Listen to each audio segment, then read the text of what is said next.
Seth with Spotlight Omaha here. I am here with the Young Fables. Hi. Hi. Wait, are we looking now? You're looking at this camera here. Okay. Just making I'm sure. here with Wesley and Laurel. That's if I it. remember this right. Yeah. And you guys are out of Tennessee. Yes. From what I'm told. We're from Nashville. Nashville, Tennessee. Now, how far out are you guys traveling for this tour? And how far into it are you actually? This is not far into it, about a week. Yeah.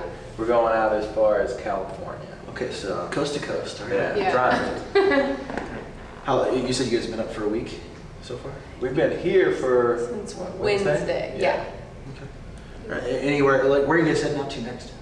We're going to Ohio next. Yeah. And then we're going to California. Then we're doing Texas. Jeez. Yeah. It's sort of all around. Yeah, it's just all over the A place. big crazy circle. Yeah.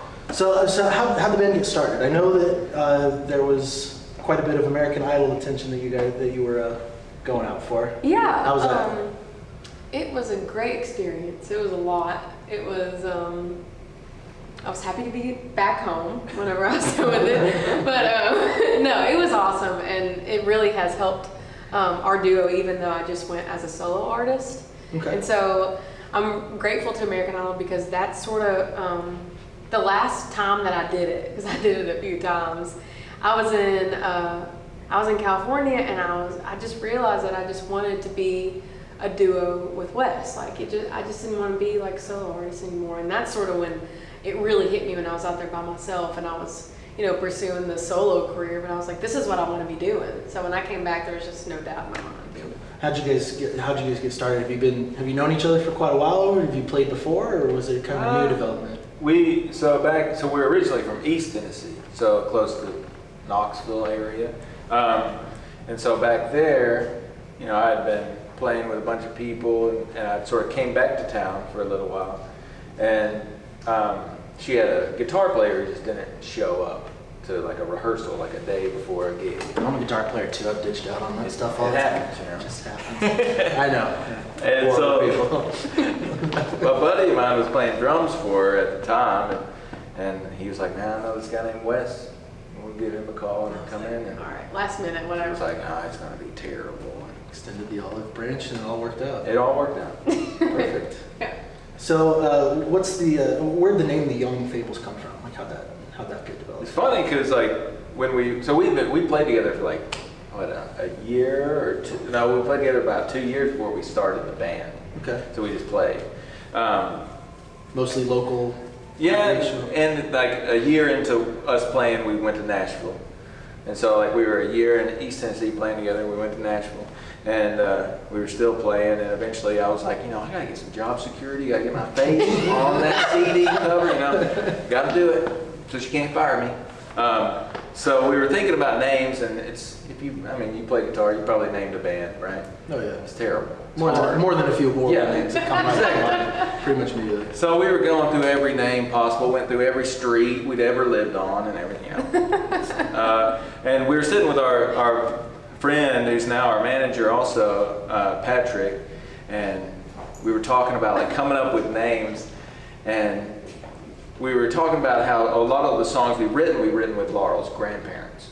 And they're not musicians, they're not songwriters or anything. They just have a lot of good stories. So we just sit there and they tell stories and we sort of make them into songs. And Patrick was listening to us talk about this idea, and he was like, well, what you're doing is you're taking these old stories and you're making them new. Like you're modernizing them, you're making new stories. So what you're making Young Fables.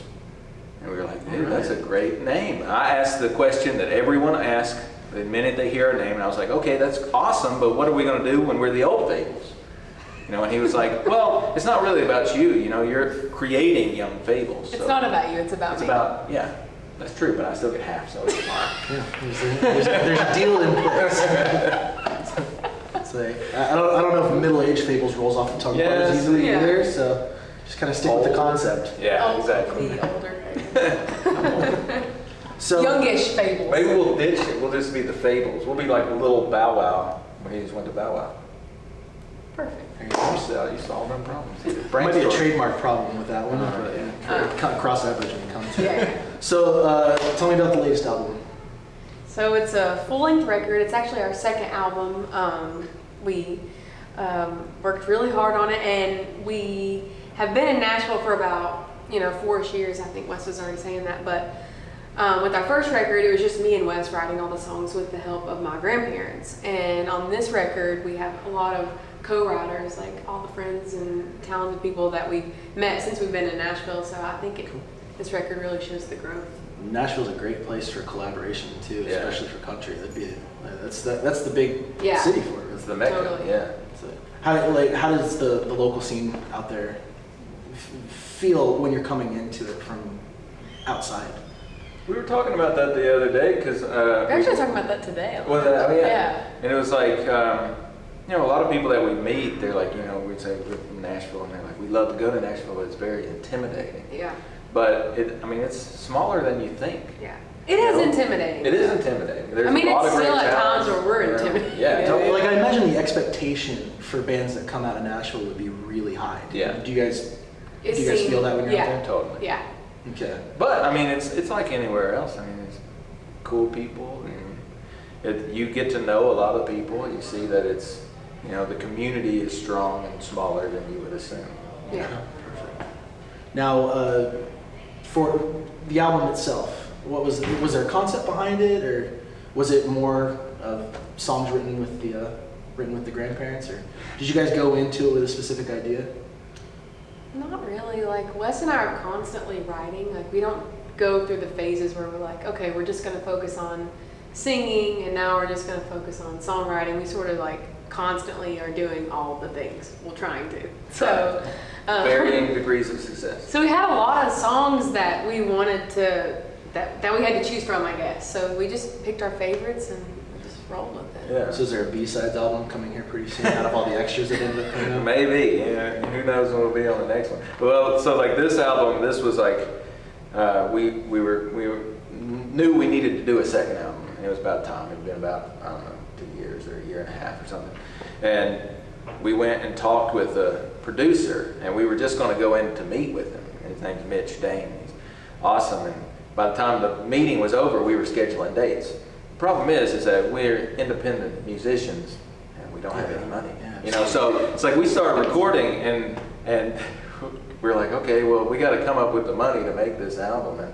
And so we launched a Kickstarter for it while we were recording, which is very scary. Because I was so Kickstarter, stressed. you get 30 days, and if you don't raise all the money, you get none of the money. So we were lucky we raised like the $20,000 in 8 days. 8 days. Yeah. 8 days. Yeah. Wow. Very lucky. I know. You Wow, that's said what we said. 20,000 in 8 days. Mhm. Yeah. Wow. It was I know.